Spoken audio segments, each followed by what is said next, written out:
Après avoir échoué à Paris, Rachida Dati pourrait être nommée présidente du château de Versailles. Entre copinage et état profond, on parlera dans cette vidéo du déni de démocratie. Allez, c'est parti.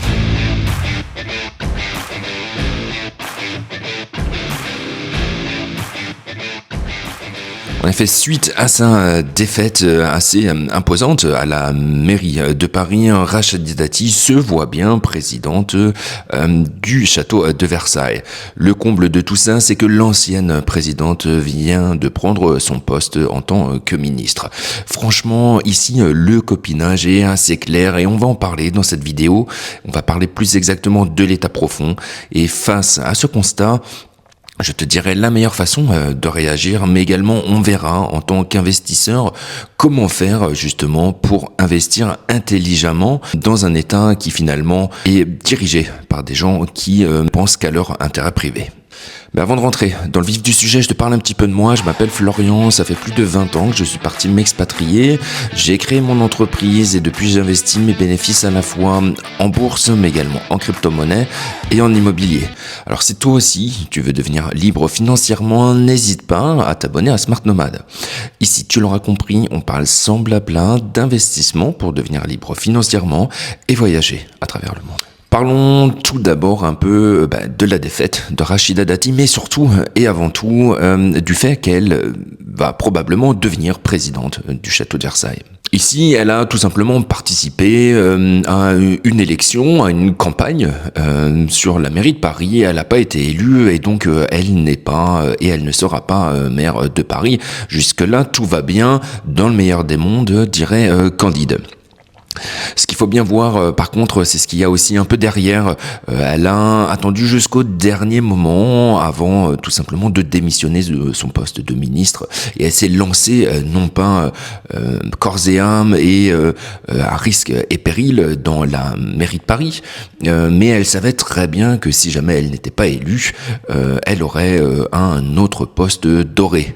Autrement dit, il n'y a aucune prise de risque et c'est tout simplement du copinage où on lui octroie des postes bien payés. Alors c'est moins éminent effectivement qu'un poste de ministre ou encore celui de maire de Paris. Je pense qu'elle aurait bien voulu être maire, elle y croyait vraiment. Mais ce qu'il faut voir ici, c'est que elle n'a pas forcément les compétences pour devenir présidente du château de Versailles, mais elle le sera quand même tout simplement parce qu'elle connaît bien Macron et qu'elle a rendu des services. Bref, ici, on échange les postes et on se les donne entre petits copains. Il y a plein d'affaires comme ça. Ce qu'il faut comprendre, c'est que c'est véritablement structurel et c'est le sujet de la vidéo.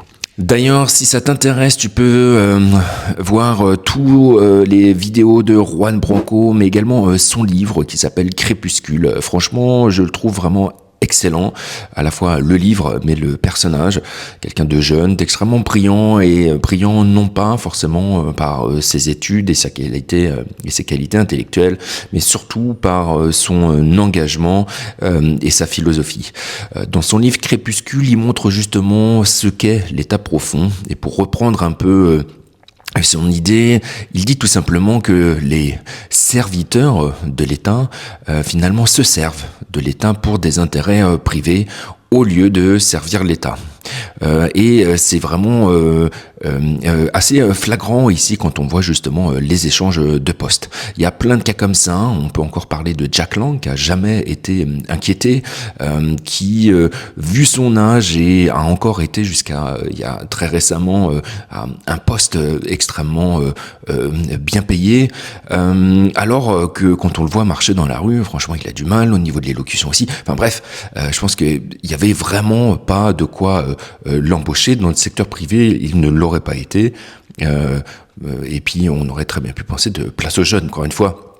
Face à toutes les suspicions qu'on pouvait avoir, il n'a jamais été inquiété judiciairement. Il y a vraiment deux poids, deux mesures ici.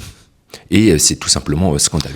Parallèlement à ça, j'aime bien également ce que dit Charles Gave sur le sujet. C'est qu'autrement dit, chez les énarques, les polytechniciens ou encore les gens d'HEC, toutes ces personnes qui vont se retrouver finalement dans la haute fonction publique à des positions extrêmement importantes, viennent tous d'environ 20 à 30 jardins d'enfants sur Paris. Donc il y a une forme de consanguinité dans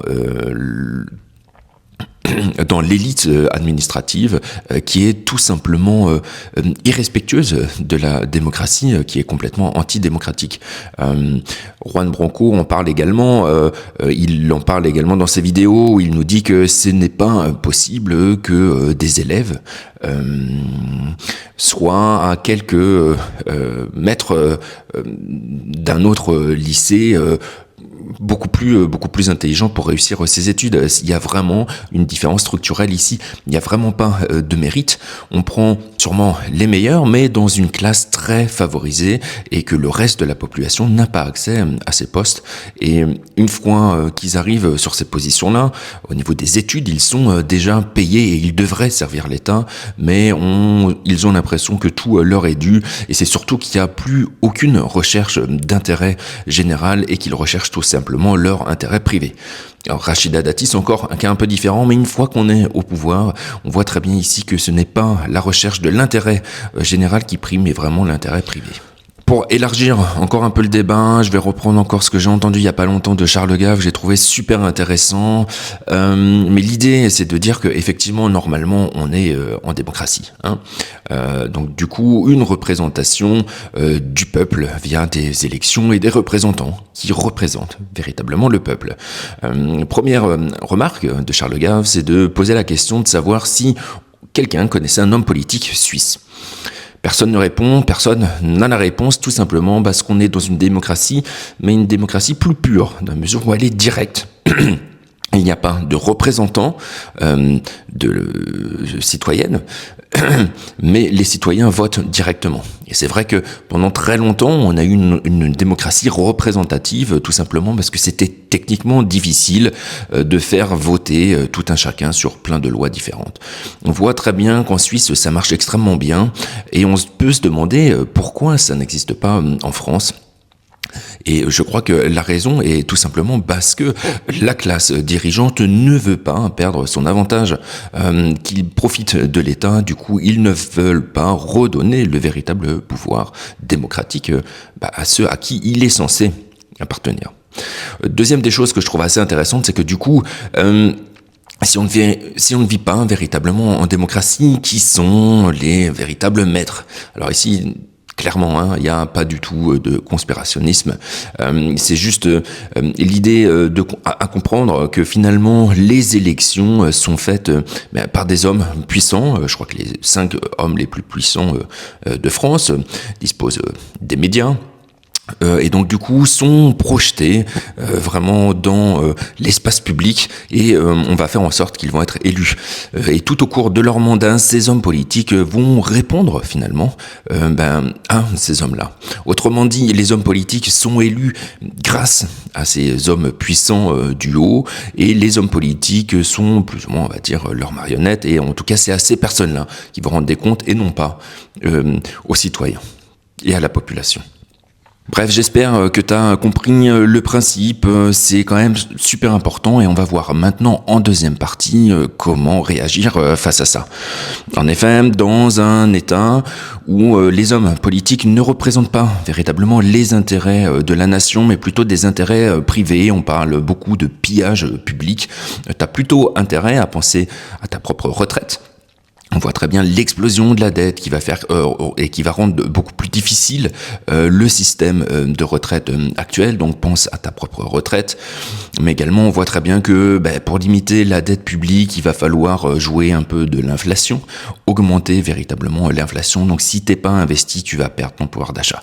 Alors si tu veux ne pas perdre ton pouvoir d'achat et ne pas te faire manger par l'inflation, et si tu veux même faire fructifier ton épargne, il va falloir investir et investir intelligemment.